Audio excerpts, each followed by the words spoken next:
반갑습니다. 해석학원 수업을 진행하고 있는 정진교입니다. 해석학은 미분 적분학으로부터 파생되거나 이와 관련된 수학 분야입니다. 대학 학부에서의 교양 과정과 전공 과정에서 다루는 해석학 분야는 미분 적분학, 해석개론, 벡터 해석학, 미분 방정식, 실함수론, 복소함수론 등이 있습니다.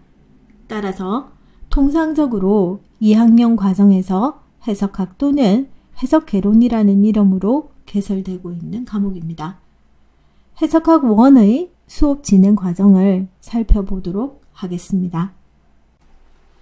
해석학 1의 수업 진행은 0장 집합과 함수, 1장 실수의 성질과 수열의 극한, 2장 좌표 공간의 위상적 성질, 3장 연속 함수의 성질, 4장 미분 가능성으로 나누어져 있습니다.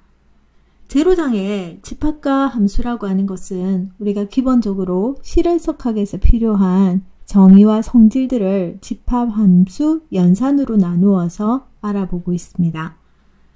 해석학의 기반이 되는 실수체계의 정리가 필요한데요. 그래서 우리는 해석학 또는 실해석학이라고 부르기도 합니다.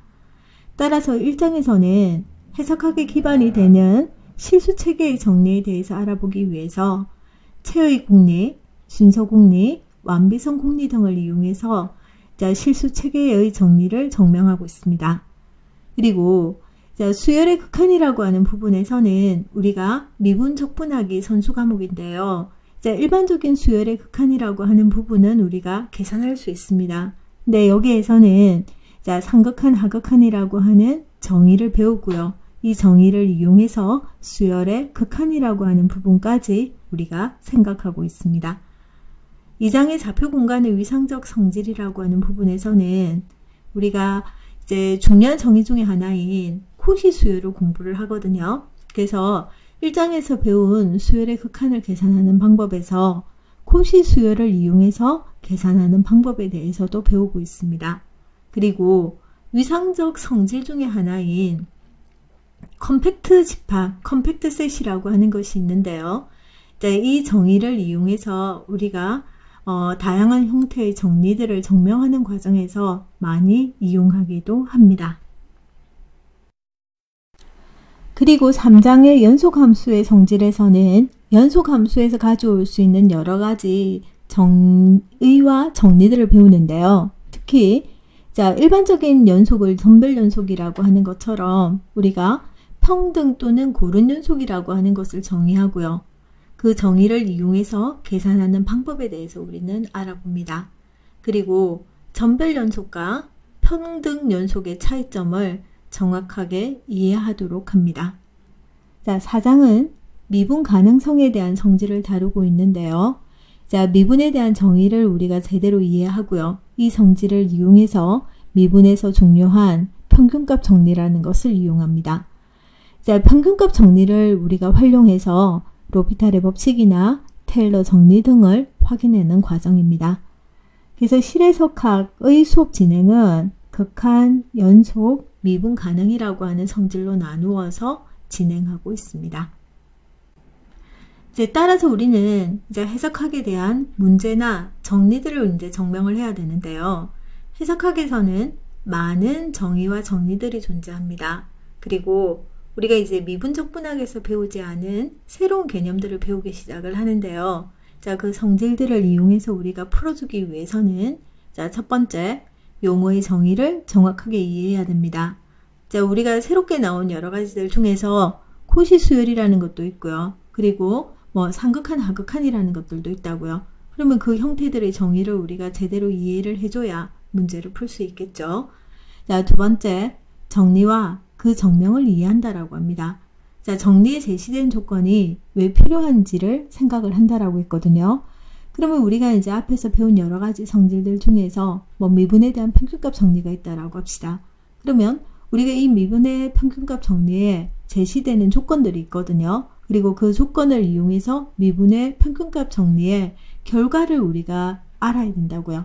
그리고 이 정리를 증명하는 과정을 보면 그 조건, 제시된 조건을 어떻게 써먹었느냐가 나옵니다. 그래서 정리와 그 정명을 이해하면 우리가 이 정리를 어떻게 활용할 수 있는지를 잘 생각을 해줄 수 있다는 거죠. 그래서 이제 1번과 2번에 의해서 다 됐거든요. 그러면 우리가 이제 3번 문제를 푸는데 문제의 뜻을 잘 파악하고 풀어보기로 합니다. 그런데 만약에 잘 풀리지 않는다라고 하면 우리가 정의를 제대로 이해하지 못했던지 아니면 정리의 정면 과정들을 보고 정리에 제시된 조건과 결과를 잘 이해하지 못했다라고 생각을 해주시면 되거든요. 그래서 만약에 잘 풀리지 않을 때는 이 문제에서 제시하고 있는 필요한 정의가 무엇인지 그리고 필요한 정리의 조건들이 무엇인지 다시 한번 확인하고 문제를 풀어보도록 합니다. 제5장 집합과 함수. 이 절에서는 기본적으로 사용하게 될 집합과 함수 그리고 이항연산에 대해서 배우도록 하겠습니다. 이러한 내용들은 미분 적분학이나 집합론에서 다 다루었던 내용인데요. 우리는 필요한 기본적인 개념들을 간단하게 살펴보도록 하겠습니다. 자, 따라서 이 제로장 같은 경우에는 여러분들이 그냥 넘어가셔도 되고요. 한번 복습하겠다라고 생각을 하시면 자, 빠르게 훑어봐도 상관없을 것 같습니다. 0.1절 집합. 집합에 대해 사용되는 기호를 간략하게 알아보도록 하겠습니다. 우리가 X가 집합 A의 원소라고 하면 원소 표시를 이용해서 다음과 같이 표시합니다. 그리고 X가 A의 집합 A의 원소가 아니라고 한다면 이렇게 표현하겠죠. 그리고 A가 B의 부분집합 서브셋이라고 하는 것은 A가 집합 B에 포함되고 그리고 같아도 상관없다라고 해서 이렇게 표현합니다. 따라서 A가 B의 부분집합이라고 한다면 우리가 X가 A의 원소라고 한다면 당연히 이제 X라고 하는 것은 B의 원소라는 것을 우리가 확인해 줄 수 있겠죠. 그리고 세 번째, 이제 A가 B의 부분집합인데 이 형태를 우리는 진부분집합이라고 해서 프로프 서브셋이라고 합니다. 그러니까 A는 반드시 B에 확실하게 풍긴다라고 생각을 해주시면 되겠죠. 그래서 자, 공집합이라고 하는 것은 집합 A의 부분집합이 됩니다. 그리고 자기 자신이랑 같아도 상관없다라고 했으니까 A라고 하는 것은 A의 부분집합이 된다는 것을 확인해 줄 수 있습니다. 정의2는 AB가 집합이라고 했을 때 A와 B의 집합이 상등 같다라고 하는 것은 A가 B의 부분집합이 될 수도 있고요. B가 A의 부분집합이라는 것도 될 수 있다는 겁니다. 그래서 부분집합의 정의에 의해서 X가 A의 원소이면 X는 B의 원소도 되고요. 또 X가 B의 원소라고 하면 X는 A의 원소라는 것을 확인해 줄 수 있습니다. 자, 두 번째, 집합 X, 원소 X가 집합 A의 원소라고 한다면 PX라고 하는 것을 우리가 표현하기를 X에 관한 명제라고 표현을 합니다. 그래서 PX가 X에 대한 명제라고 하는 것은 X는 A의 집합의 원소라고 할 때 PX는 이제 주어진 식에 대해서 PX가 참이 되는 X의 A 집합의 원소의 집합이라고 생각을 해주시면 됩니다. 자, 따라서 이그젬플 1번은 이제 전체 집합, 자연수 집합, 정수 집합, 그리고 유리수 집합을 표현하고 있는데요. 자, N이라고 하는 것을 우리는 자연수 집합이라고 표현합니다. 그래서 1, 2, 3, 4들로 이루어지는 집합이죠. 그래서 만약에 A라고 하는 집합을 자연수의 집합 중에서 1에서부터 6까지 해당하는 원소들로 이루어진 집합이라고 한다면 이 원소 집합은 2, 3, 4, 5라는 것을 우리가 확인해 줄 수 있고요.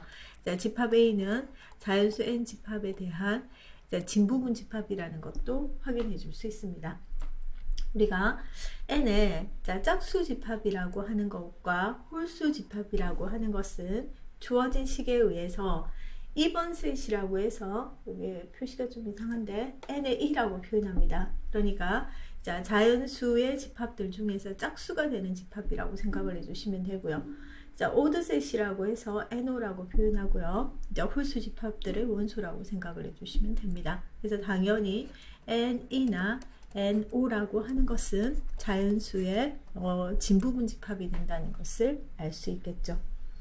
자, 셋이라고 하는 것을 우리가 정수집합으로 표현합니다. 그래서 0, 1, 마이너스 1, 2, 마이너스 2 뭐 이렇게 이루어지는 집합들을 우리가 정수집합으로 표현하고요. 자, Q라고 하는 것은 유리수의 집합입니다.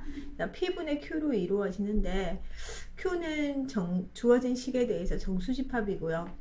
P라고 하는 것은 자연수 집합에서 가져온다라고 했을 때, 자, P와 Q는 이렇게 1이라고 하는 것을 우리가 표현하기를 서로 소라고 이야기를 하죠. 그래서 이걸 유리수의 집합이라고 합니다.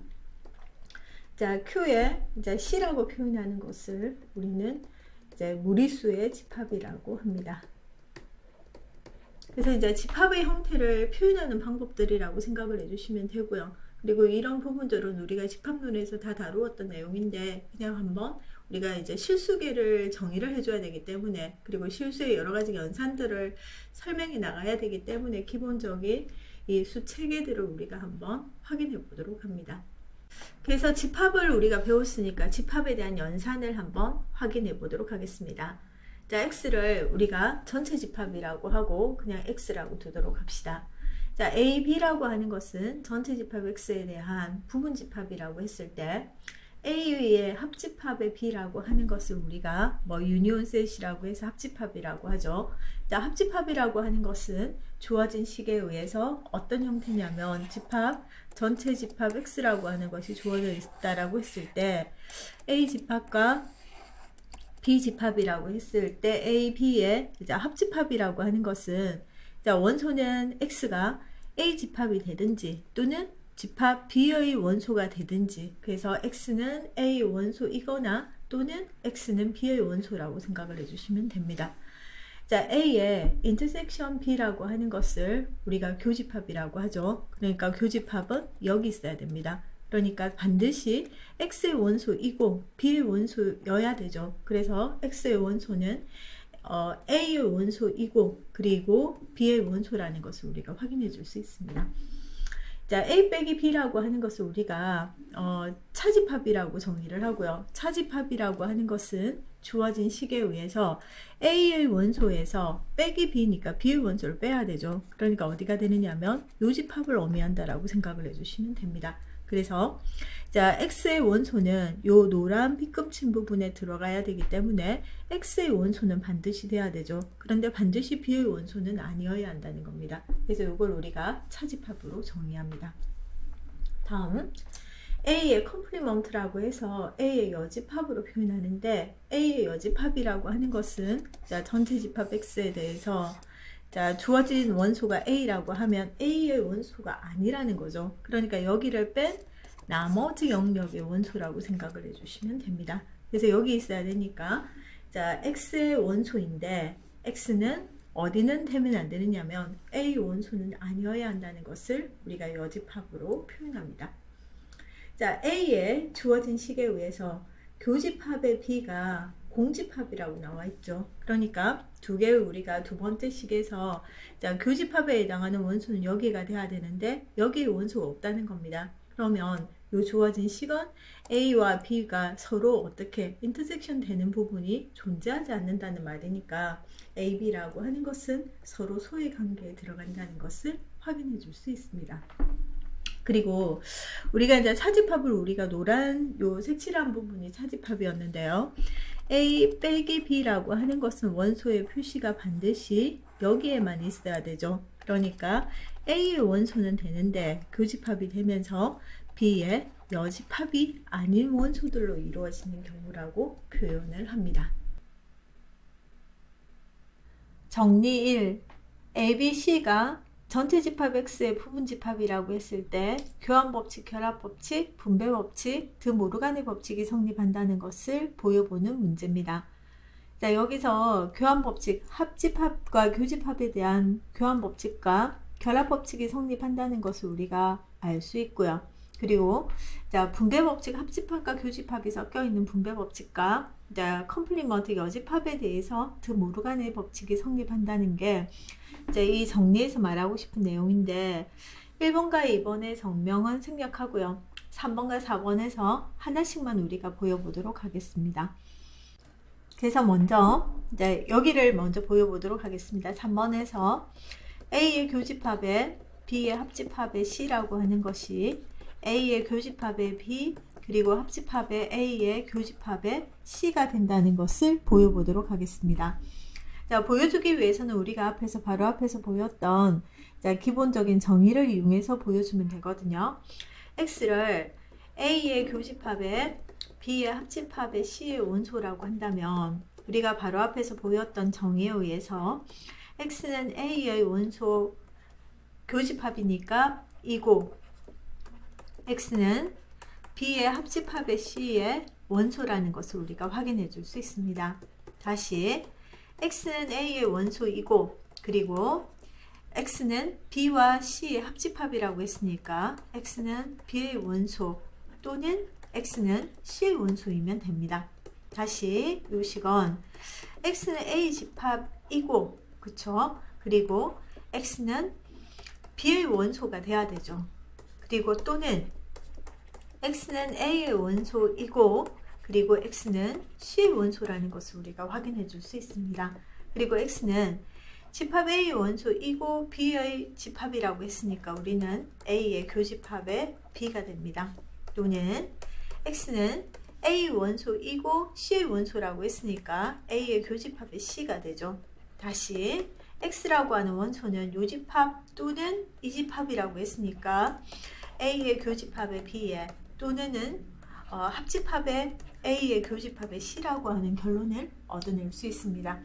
우리가 제일 처음에 이 원소라는 것을 X의 원소라고 두고 두었을 때 주어진 식에 의해서 요집합은 또 역시 X는 요집합의 원소라는 것을 우리가 확인해 줄 수 있습니다. A의 교집합의 B의 합집합의 C라고 하는 것은 A의 교집합의 B의 합집합의 A의 교집합의 C라고 하는 결론을 얻어낼 수 있습니다. 자, 첫 번째 있던 이 분배 법칙도 동일한 방법으로 보여주면 쉽게 확인해 줄 수 있습니다. 네 번째, 드 모르가니 법칙도 두 가지 패턴 중에서 밑에 있는 것을 보여보도록 하겠습니다. A의 교집합의 B의 전체 컴플리먼트는 A의 컴플리먼트의 합집합의 B의 이제 여집합이라는 것을 우리가 확인해 줄 수가 있겠죠. 하는 패턴은 마찬가지입니다. 집합 X를 A의 교집합의 B의 여집합의 원소라고 한다면 우리는 앞에서 여집합의 성질에 의해서 원소가 아니라고 했죠. A의 주어진 식에 대해서 교집합의 B의 원소가 아니라는 것을 우리가 앞에서 보였습니다. 그러면 요집합의 원소가 아니니까 X는 주어진 식에 의해서 A의 주어진 교집합의 B의 원소가 아니라는 것을 우리가 확인해 줄 수 있습니다. 마찬가지로 아니기를 X는 A의 원소 그러니까 교집합이니까 and X는 B의 원소가 전체가 아닙니다. 그래서 이 전체를 부정해 주면 X는 집합 A의 원소가 아니고요. 그리고 여기를 부정하면 O와 X는 B의 원소가 아니라는 것을 우리가 확인해 줄 수 있습니다.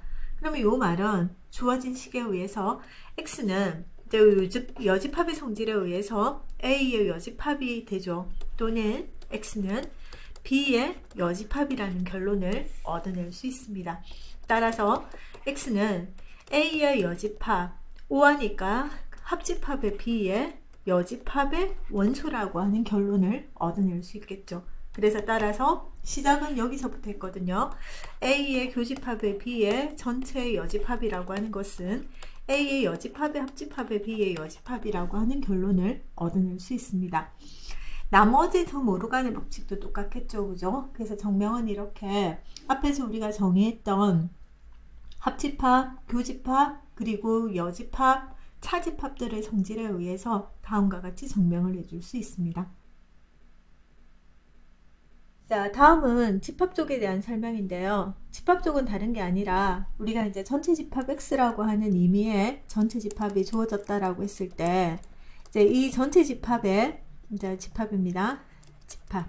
전체 집합의 부분 집합들로 이루어지는 집합이라고 생각을 해주시면 되거든요. 그래서 I라고 하는 이미 어떤 집합에 대해서 원소 알파라고 하는 것을 우리가 잡아준다면 이 값에 의해서 만들어지는 A알파라고 하는 집합들이 있다고요.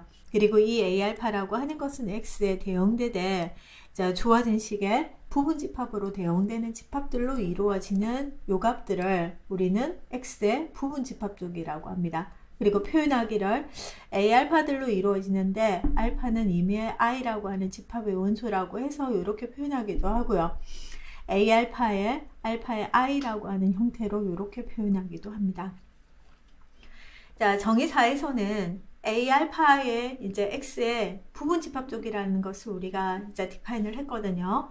이 집합에 대해서 유니온이라고 하는 A알파의 전체 집합이라고 하는 것은 X의 원소들로 이루어지는데 부분 집합이니까요. 이 X라고 하는 것은 A알파에 들어가는 값이고, 그리고 여기에 자, 합집합이라고 하는 것은 그 집합의 합집합들 중에서 있기만 하면 되니까 포섬 알파에 대해서 어떤 값으로 존재하기만 하면 됩니다.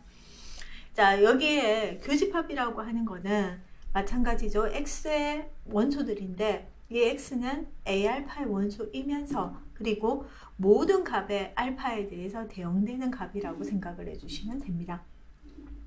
자, 한번 확인해 보면요. 첫 번째 거는 1에서부터 n까지 자연수들의 집합 중에서 이제 유한계로 이루어지는 집합이죠.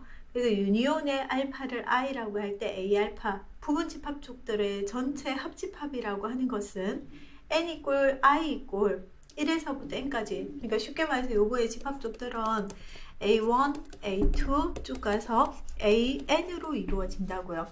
자, 첫 번째 식에 의해서 요거에 합집합이라고 우리가 정의를 했으니까 요것들의 전부 다의 합으로 나타내 오시면 됩니다. 교집합이라고 하는 것은 요것들의 전부 다의 교집합이라고 생각을 해주시면 되겠죠. 자, 마찬가지로 여기는 유한이었고요. 자, 두 번째 i라고 하는 것을 n의 집합으로 두는데 자, 무한계로 이루어지는 자연수의 집합입니다. 그러니까 이걸로 끝나는 게 아니라 이렇게 계속 간다라고 생각을 해주시면 되겠죠. 자, 그러니까 요거는 어떻게 n 이꼴 1에서부터 무한계까지 an들의 집합의 유니온이 되고요.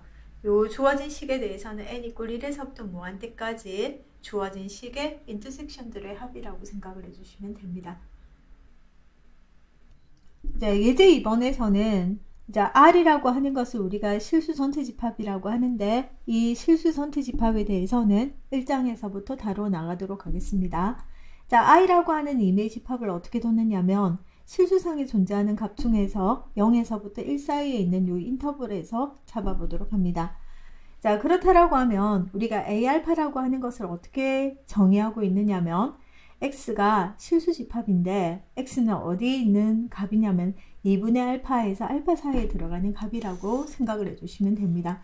그러니까 이제 주어진 식의 I 인터벌은 0에서부터 1까지 해당하는데 우리가 저기 유니온의 A알파 요 집합쪽들의 전부 다의 합집합을 우리가 표현을 해보자라고 합니다.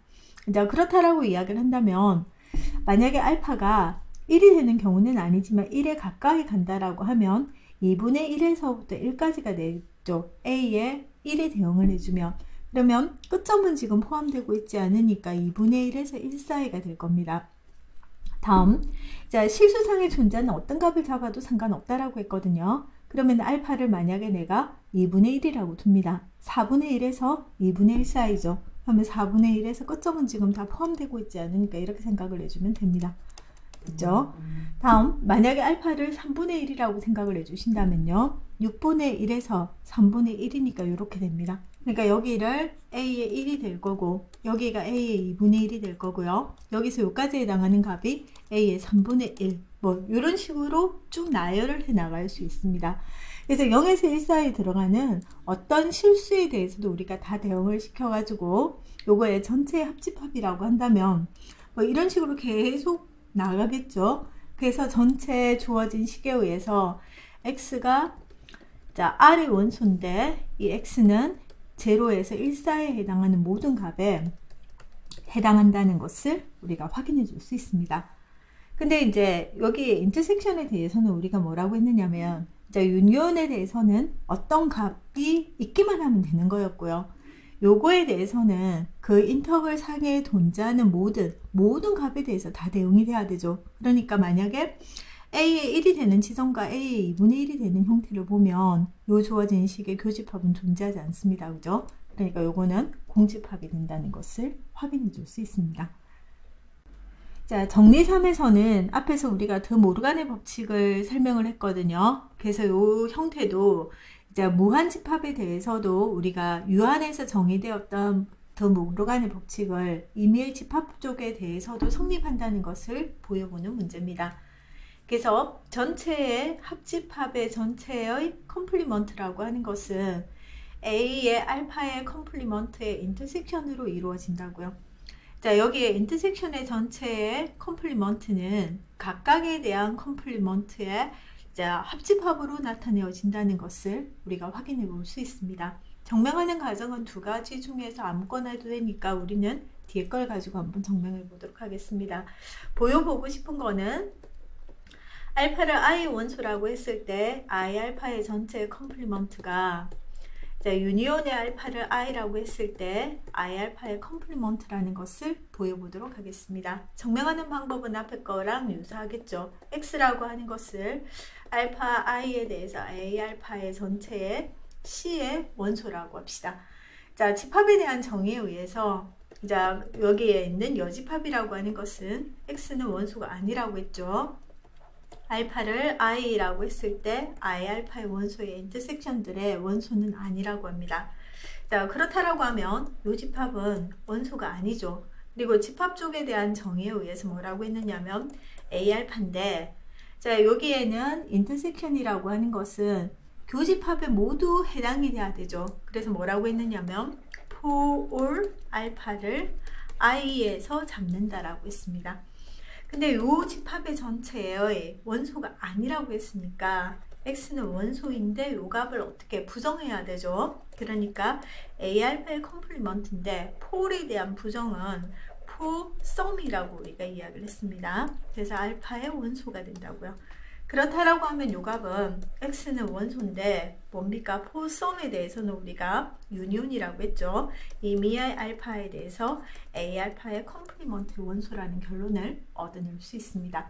따라서 자, X의 원소를 여기에서 잡았을 때 결론이 여기가 된다는 거죠. 그러니까 인터섹션의 알파를 I에 A 알파의 전체의 여집합이라고 하는 것은 유니온의 알파의 I에 A 알파의 여집합이 된다는 결론을 얻어낼 수 있습니다. 그래서 우리가 앞에서 더 모르간의 법칙을 유한계의 집합에 대해서 정의했던 걸 우리가 집합 쪽에 대해서도 확장할 수 있다는 것을 확인해 줄 수 있습니다. 다음, 곱집합은 AB라고 하는 공집합이 아닌 집합에 대해서 A 프로덕트 B라고 하는 것을 A와 B의 곱집합으로 정의합니다.